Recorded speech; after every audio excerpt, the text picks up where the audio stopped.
नमस्कार दोस्तों, स्वागत है आप सभी का स्टडी एजुकेशन क्लासेस में। आज का विषय है साइंस। दोस्तों, पिछले 3 एपिसोड में हमने बताया था कि साइंस कितना महत्वपूर्ण है किसी भी गवर्नमेंट एग्जाम को क्रैक करने के लिए। आने वाले कुछ एग्जाम्स हैं, जैसे रेलवे हैं, रेलवे का एनटीपीसी, ग्रुप डी, सीजीएल और सीएचएसएल का भी आ रहा है। दोस्तों, पीएससी का कुछ एग्जाम्स हैं जो आने वाले हैं। तो इनमें सारे के सारे एग्जाम्स में साइंस का बहुत ज़्यादा महत्वपूर्ण रहता है। और साइंस को सबसे पहले ये चीज़ समझना है, साइंस को रटना नहीं है दोस्तों, साइंस को सबसे पहले समझना है। उसी के बाद जो है आप क्वेश्चन को राइट तरीके से आंसर कर सकते हैं। दोस्तों, इसमें वेटेज बहुत ज़्यादा रहता है। दोस्तों, यहाँ तक कि रेलवे ग्रुप डी में इसका अलग से 30 नंबर रखा गया है। दोस्तों, ऐसे बहुत सारे एग्जाम्स हैं जहाँ पर साइंस का अलग से नंबर रखे जाते हैं। दोस्तों, ठीक है, तो चलिए आज के साइंस का क्लास शुरू करते हैं। 20 कुछ इंपॉर्टेंट क्वेश्चन आपके लिए लाए हैं। चलिए पहले बढ़ते हैं पहले क्वेश्चन की तरफ। दोस्तों, पहला क्वेश्चन है, which of the following crop is known as green gold. इनमें से कौन सा शस्य है या कौन सा फसल है जिसको ग्रीन गोल्ड कहा जाता है? बताइए दोस्तों, कौन सा आंसर सही होगा? T is the right answer. दोस्तों, option C is the right answer. दोस्तों, ठीक है, चलिए बढ़ते हैं अगले क्वेश्चन की तरफ। अ place where bees are kept in called. जहाँ पर बीज मधुमक्खियाँ जहाँ पर रखे जाते हैं वहाँ पर उसको उस प्लेस को क्या कहा जाता है? दोस्तों, अगर आंसर आता है दोस्तों तो आंसर कमेंट बॉक्स में कमेंट जरूर करिए। ऑप्शन ए है एपियरी, ऑप्शन बी है हाइव, एंड ऑप्शन सी है सेंचुरी, ऑप्शन डी है मोल। बताइए दोस्तों, कौन सा आंसर सही होगा? Option A is the right answer. दोस्तों, apiary is the right answer.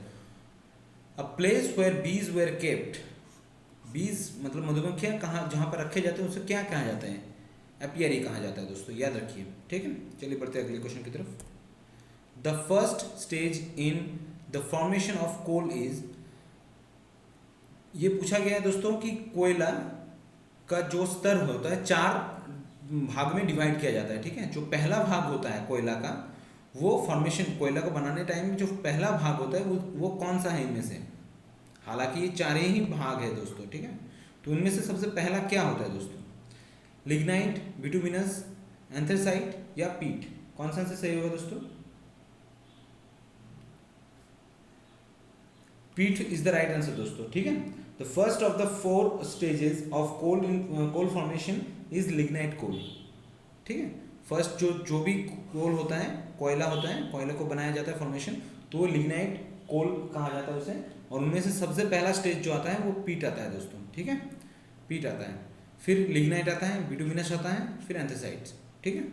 Anthracite जो है सबसे उच्च मान का मतलब सबसे बेहतर क्वालिटी का कोल माना जाता है, ठीक है। चलिए बढ़ते हैं अगले क्वेश्चन की तरफ। Glucose is stored in the human body as. Glucose जो ह्यूमन बॉडी में रहता है वो स्टोर कहाँ पे रहता है? बताइए, स्टोर कैसे रहता है दोस्तों? सुक्रोज, ग्लाइकोजन, सेलुलोज या none of the above?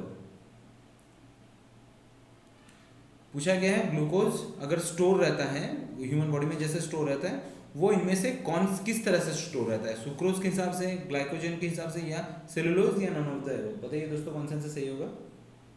Option B is the right answer. दोस्तों, ग्लाइकोजन के हिसाब से फॉर्म में ये ह्यूमन बॉडी में स्टोर रहता है, ठीक है। और ये कहाँ रहता है? लिवर एंड मसल में, ठीक है। ये लिवर एंड मसल्स में रहता है ह्यूमन बॉडी के, ठीक है। चलिए बढ़ते हैं अगले क्वेश्चन की तरफ। Study of the sun is called. जो सूरज को लेकर पढ़ाई होता है, जो स्टडी होता है, उसे क्या कहा जाता है इनमें से? बताइए दोस्तों, कौन सा आंसर सही होगा? कोरोनाग्राफी, सिस्मियोग्राफी, हेलियोसिस्मोग्राफी या हेलियोग्राफी? कौन सा आंसर सही होगा दोस्तों, बताइए। अगर आपको ऑप्शन में देख के लग रहा होगा कि कोरोनाग्राफी, जो कोरोना किसे कहा जाता है दोस्तों? सन के आउटर मोस्ट लेयर को, जो आउटर मोस्ट लेयर रहता है उसे कोरोना कहा जाता है दोस्तों, कोरोना कहा जाता है, ठीक है। लेकिन यहाँ पर पूछा गया है कि study of sun is called, वो क्या कहा जाता है दोस्तों? सिस्मोलॉजी कहा जाता है, ठीक है। Helioseismology, option C is the right answer दोस्तों, ठीक है। चलिए बढ़ते हैं अगले क्वेश्चन की तरफ। MICR stands for MICR का फुल फॉर्म क्या है दोस्तों? Magnetic ink code reader, magnetic ink case reader, magnetic ink character reader या नन ऑफ दिस? बताइए दोस्तों कौन सा आंसर सही होगा? MICR स्टैंड्स फॉर क्या कहा जाता है दोस्तों? Magnetic ink character reader, magnetic ink character reader कहा जाता है MICR को, याद कर लीजिए दोस्तों, ठीक है। चलिए बढ़ते हैं अगले क्वेश्चन की तरफ। Which layer of the atmosphere contains the ozone layer? अच्छा, इनमें से कौन सा लेयर है एटमॉस्फेयर में जो ओजोन लेयर को कंटेन करता है? मतलब ओजोन लेयर कहाँ पर रहता है, कौन से लेयर में रहता है? ये सारे के सारे जो लेयर्स हैं उनमें से कौन से लेयर में ओजोन लेयर जो है रहता है दोस्तों? बताइए। ट्रोपोस्फेयर, स्ट्रेटोस्फेयर, थर्मोस्फेयर या मेसोस्फेयर? कौन सा आंसर सही होगा दोस्तों? बताइए। Option B is the right answer दोस्तों। स्ट्रेटोस्फेयर में ओजोन लेयर रहता है। ये क्वेश्चन पहले भी बहुत सारे एग्जाम्स में पूछे गए हैं, आने वाले एग्जाम्स में भी आने वाले हैं, तो इंपॉर्टेंट क्वेश्चन है दोस्तों। ओजोन लेयर किस स्तर पे या किस एटमॉस्फेयर के कौन से स्तर पे रहता है दोस्तों, ये पूछा गया है, तो उसका आंसर होगा स्ट्रेटोस्फेयर, ठीक है। मेजर जो लेयर है क्या है?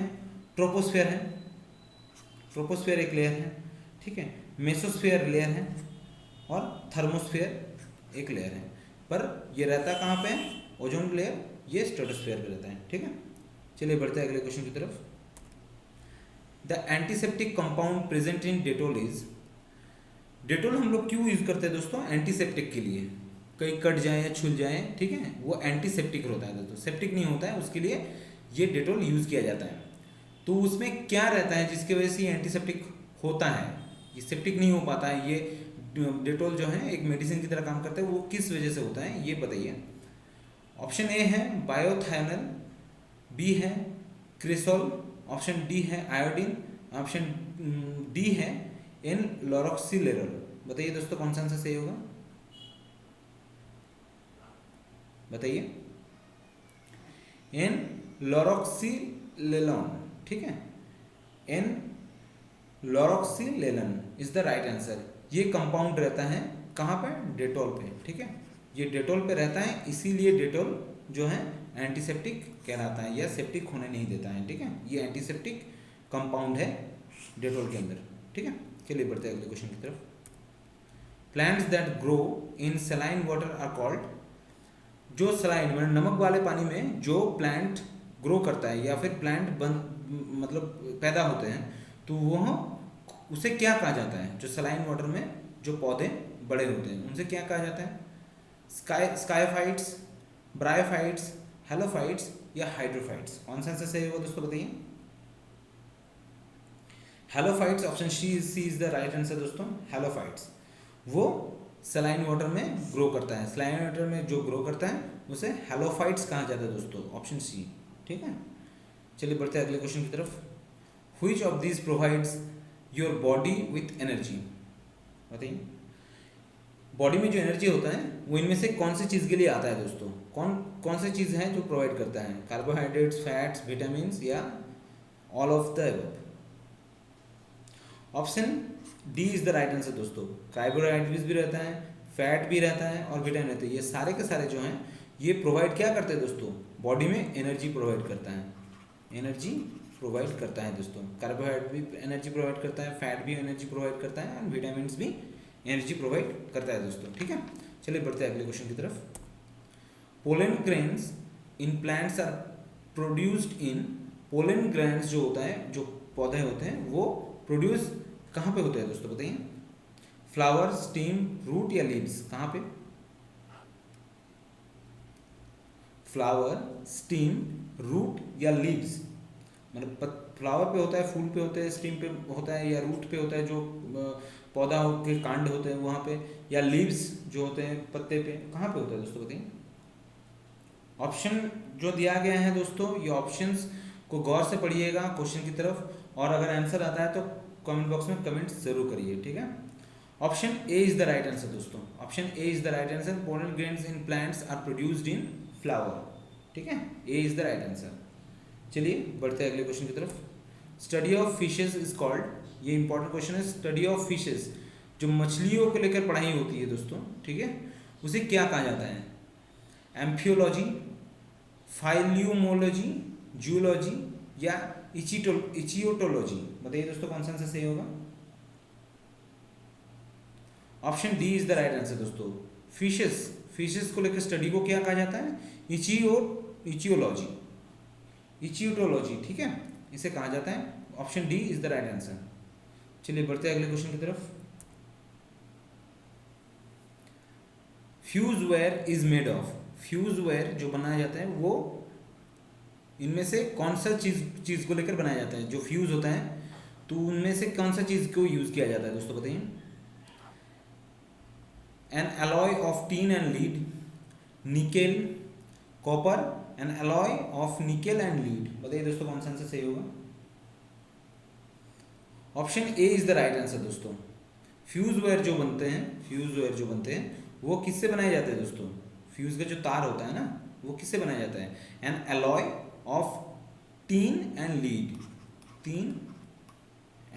लीड, ये दोनों मिश्रण में ये फ्यूज वायर जो है, ये फ्यूज तार जो है बनाए जाते हैं, ठीक है। चलिए बढ़ते हैं अगले क्वेश्चन की तरफ। Energy is measured in units called? Energy को किस चीज़ से मापा जाता है? इसका यूनिट क्या है दोस्तों, बताइए। पिछले जो सेशन हुआ था उसमें भी बताया था मैंने, एनर्जी का यूनिट क्या है? न्यूटन से, वाट्स है, जूल्स है, या ओम या मीटर है? बताइए दोस्तों कौन सा आंसर सही होगा?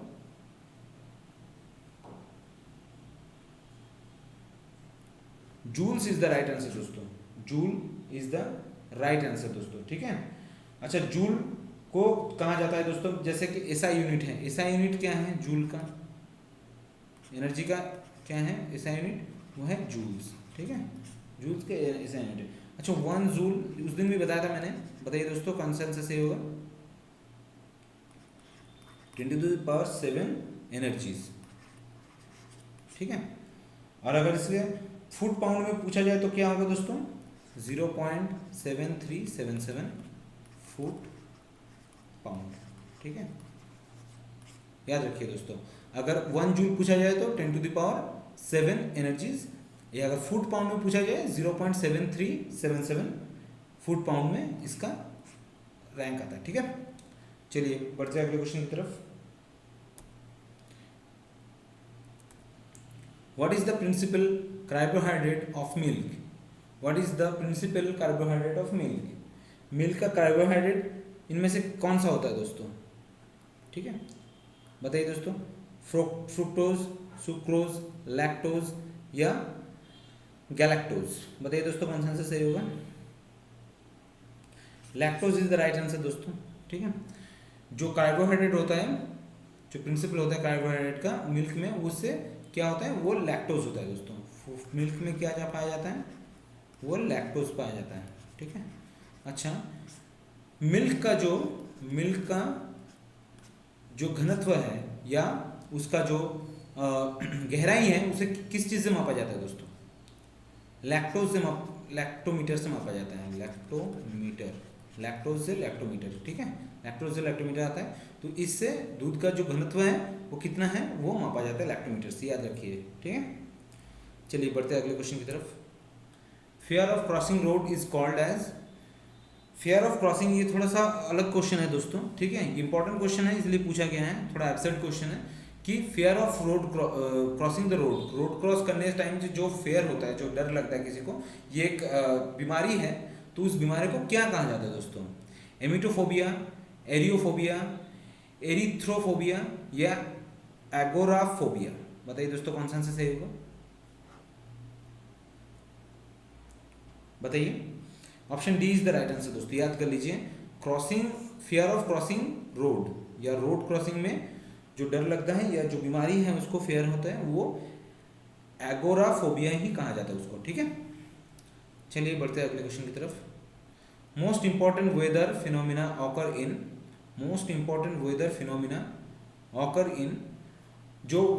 जो फिनोमिना होता है, वो वेदर जो चेंजेस होते हैं दोस्तों, इंपॉर्टेंट वेदर फिनोमिना इनमें से कौन से स्तर पे होता है एटमॉस्फेयर का, वो पूछा गया दोस्तों, बताइए। ट्रोपोस्फियर, स्ट्रेटोस्फियर, आयनोस्फियर या थर्मोस्फियर? कौन सा आंसर सही होगा दोस्तों, बताइए।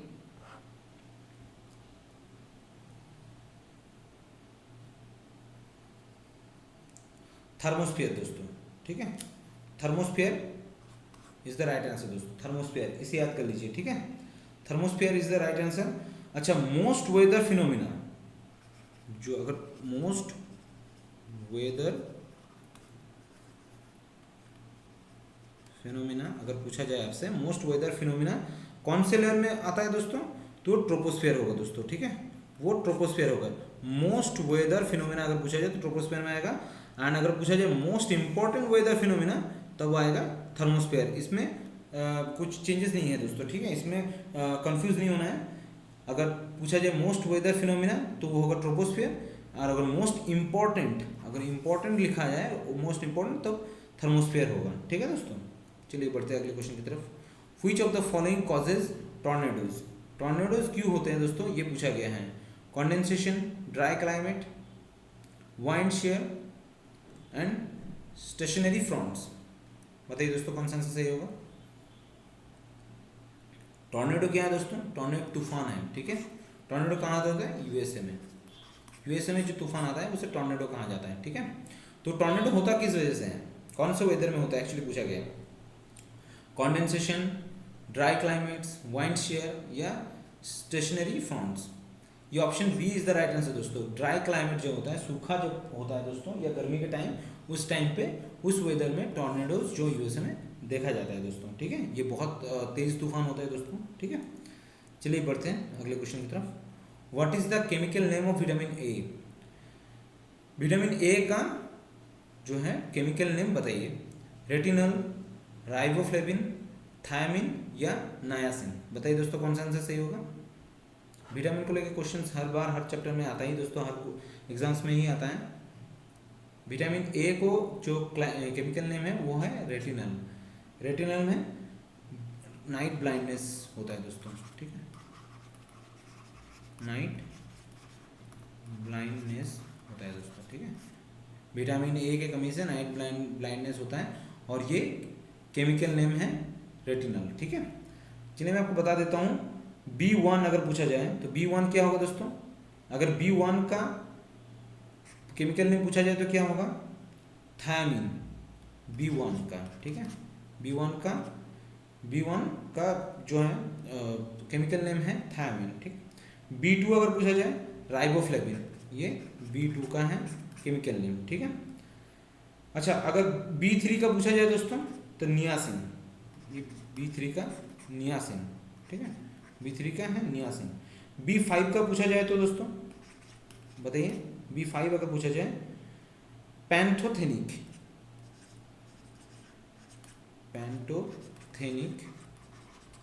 पेंटोथेनिक एसिड, ठीक है, पेंटोथेनिक एसिड होता है दोस्तों। अच्छा, B6 का अगर पूछा जाए, B6 का क्या होगा दोस्तों, पायरोडॉक्सिन,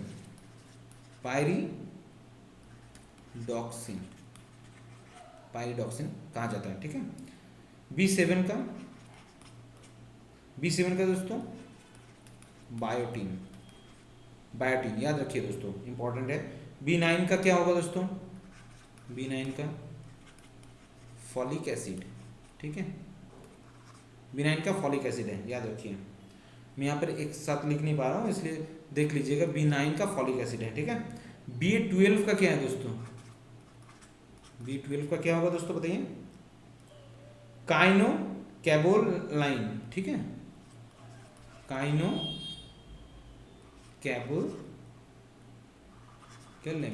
ठीक है, काइनो कैबोलामिन, ठीक है। अच्छा, अगर विटामिन सी का पूछा जाए दोस्तों क्या होगा, एस्कॉर्बिक एसिड, सी का होगा एस्कॉर्बिक एसिड, ठीक है। एंड ऑप्शन डी का होगा कैल्सीफेरल, एंड ऑप्शन ई का दोस्तों बताइए, टोकोफेरल, ठीक है। तो मैं दोबारा से बता देता हूं दोस्तों, विटामिन ए का क्या है, रेटिनल, जैसे कि मैंने बताया विटामिन ए का है। फिर विटामिन क्या आता है दोस्तों, विटामिन B1 आता है, तो उसका क्या होगा, थायमिन। विटामिन B2 का आता है दोस्तों, राइबोफ्लेविन, ठीक। विटामिन 3 का आता है नायासिन, एंड विटामिन 5 का क्या आता है, पेंटोथेनिक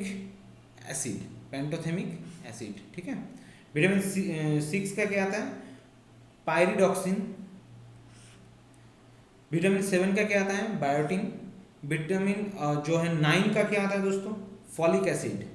विटामिन सी 9 का आता है फॉलिक एसिड। विटामिन 12 का आता है काइनोकैबेलामिन, काइनोकैबेलामिन, ठीक है।